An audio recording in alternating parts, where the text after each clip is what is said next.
Hey, what's up, everybody?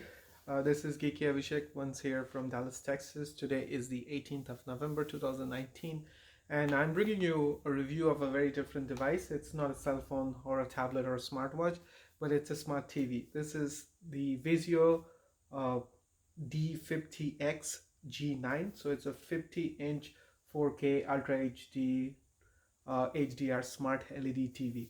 The reason I'm doing this review is this TV is originally released at $428, and right now it's on sale at Walmart for only $248. Yes, almost $200 discount than the original price. So I picked it up. I have several other TVs that I had, some of the Samsung Series 9, Series 8 TVs, some of the other lesser expensive TVs, the Roku TVs from TCL, even some TVs from Sanyo, Westinghouse, Insignia, no-name brands, and then branded TVs like LG, Samsung, um, and just I must say that I was really impressed with this TV.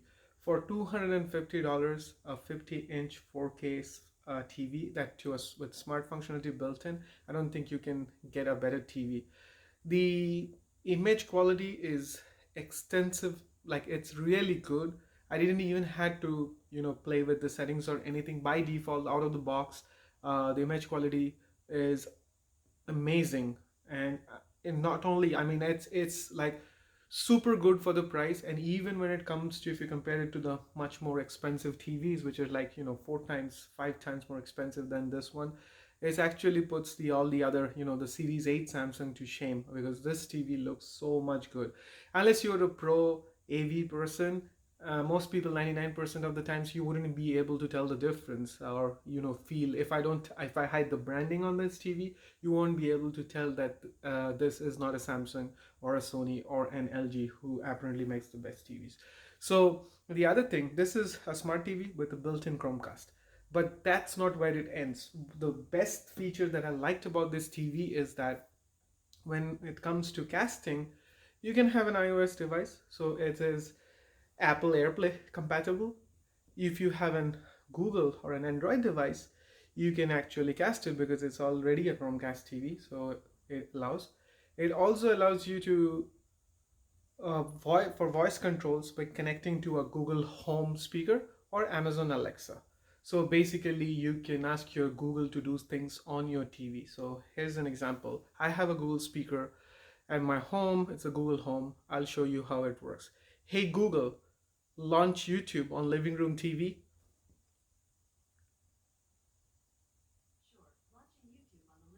There you go. So this has been so good. I have been wanting a TV like this where I can seamlessly integrate my TV with my smart home, Google or Amazon Alexa. I have both of them. And then I also wanted to be able to cast, content from my iPad and my Android phones. But I always, without Apple TV, I couldn't stream anything from an Apple device. And then if I have an Apple TV, then I don't couldn't stream anything on my Android device. And that was really annoying, had been annoying me a lot. So I think finally, I have found a really good solution, and it didn't even break the bank because it is just $250. And in spite of all that conveniences built on top of that, the picture quality, the sound quality, the ports, everything is so great about this TV. So now I'm going to show you the smart function. This is just the YouTube, what's Vizio gives you. This is the Vizio app screen. So basically what you see here is this interface is not that slow. For $250 TV, I mean, it's not blazing fast, but this is much better. The only thing that can beat this TV in terms of performance is probably if you have a Roku TV where the interface is slightly, faster. But a Roku TV doesn't allow you to cast from certain devices.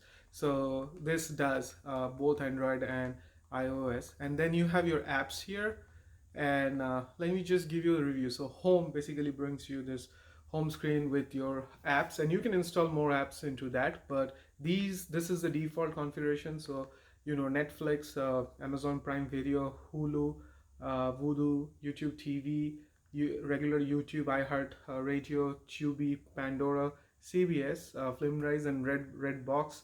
I mean, by default is Pluto TV. There's a lot of apps already installed. You can go and install. I don't know if you watch anything else other than these apps. At least don't. And I mean, you if you watch anything, you can definitely find that in the App Store. Then is your movie section. So there's a lot of free content like the Roku TV. You can go there and watch. It automatically, pulls in the data from Pluto or some other kind of an online free streaming, and then shows you the TV. And then this is where so Airplay. Can you see that? If I zoom in, you can see on the top. Right now I'm on Airplay. So hold on a sec. I'll try to get that.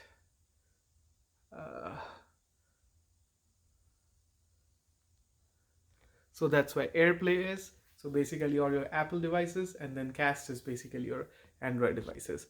So I mean, for $250, I mean, this is a winner for that much. And then I'll show you.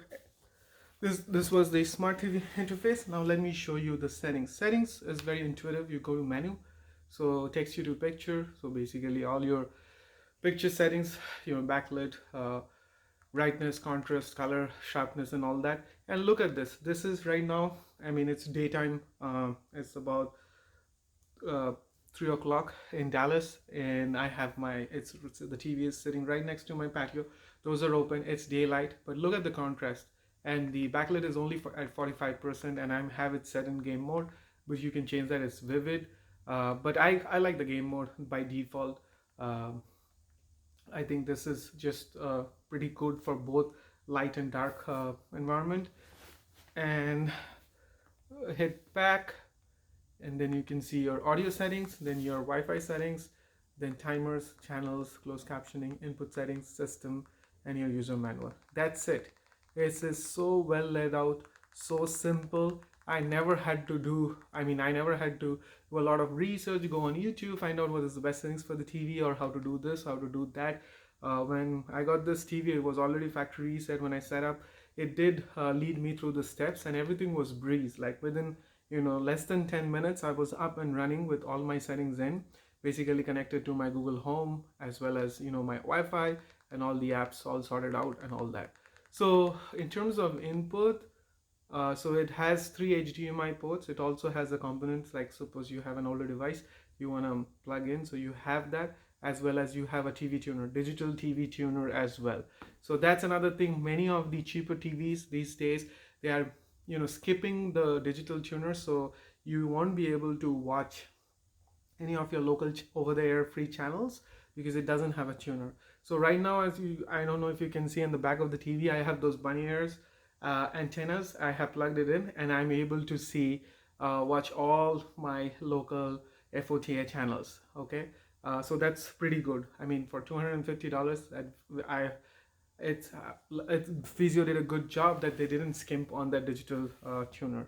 And then the remaining stuff is pretty standard. I did get a lot of a few updates, and as you can see, overall, the speed with which the TV works is not bad.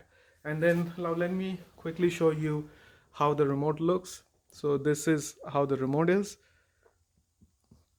For some reason the camera is not focusing. Okay, right here you go. So on the top you have the input button. So basically lets you select the input, and then on the right you have the power button. Then you have direct access to some of these apps like Vudu, Netflix, Amazon Prime, Crackle, and Heart Radio. And then you have your D-pad, and then your Vizio menu. So pretty simplistic, no backlight on that, pretty light, works pretty good. Very simple, whatever you expect from $250 TV. Dedicated, volume rockers and channels, and easy to hold. It's not those smaller remotes that Samsung has come up with recently. This is actually the good part of this remote is it's small enough for you to hold, and it's big enough for you to not lose it inside the couch. So that's what I like about this TV. So overall, for $250 plus taxes from Amazon, I don't think you will ever find a better 50-inch 4K TV which smart functionality built in, and which works with your Apple devices, which works with your Android devices, which works with Amazon Alexa, which works with Google Voice. So this is basically, for me, it's the holy grail. I have been doing a ton of research. I have spent a lot of money in buying a TV, which is a perfect TV, which will seamlessly integrate into my home environment and will give access to both, will support my iOS as well as Android devices. I wasn't able to find one, and luckily for me, I just, when a whim picked it up, when I saw that the $428 TV was marked down for $248, I said, hey, what the heck, like, let me try it out. And overall, I have been so amazed. So the thing that you're seeing now is actually the backdrop, because it's a Chromecast TV. So living room TV is what the Chromecast is named at, and then you have the Google Photos showing up. So as you can see, the picture quality on default, this is the gaming mode.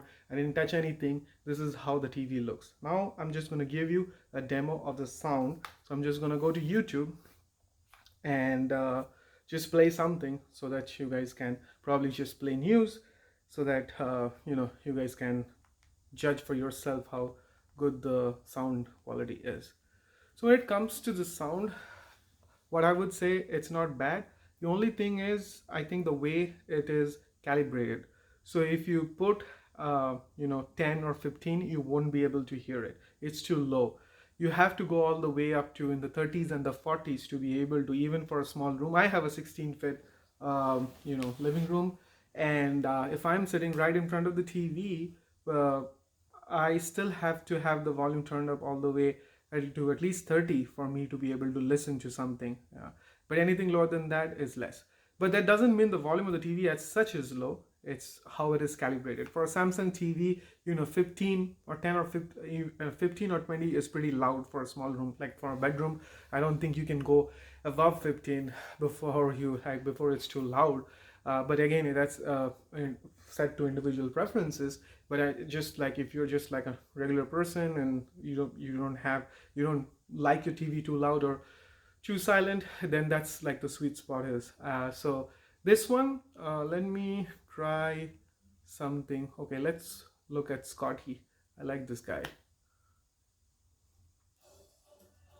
So that's the advertisements, and the TV is now, it's 12, so it's pretty low.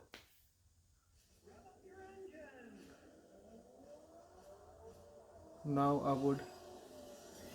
If you've been watching my videos, you might notice there's all kinds of spray cans sitting over here. And you might think, why on earth does Scotty have all those different spray cans? And the simple answer is this: one can does not fit all. There are various cans. So there you see. So as you go up from 30 to 40, it's actually a decent sound. You can go all the way up. I haven't actually tried it and to check whether the sound will crack or something like that. But compared to, the only thing that I noticed compared to the other name brand TVs like an LG or a Samsung, an LG or a Samsung is enough at 15 or 20, but this goes all the way to 40. But that doesn't mean the sound sucks and you need a separate sound bar for it to be able to even make it audible and all that. It's just that you have to just keep in mind that this TV, the volume, anything to be audible starts at around like 30 instead of being 15. So which isn't at all a complaint for me. So that's all, guys. That's my overall feel about this TV. I don't know in terms of longevity, in terms of user support, after sales support or warranty support, how good Vizio is. But I have heard or read good things about them. They are not too shabby. But I'm really impressed with the picture quality. I'm very impressed with how the software interface that is built in. The speed is good. There's lots of choices for apps. I am so much amazed at how these guys were able to build something which is compatible with Apple Airplay as well as Google Chromecast.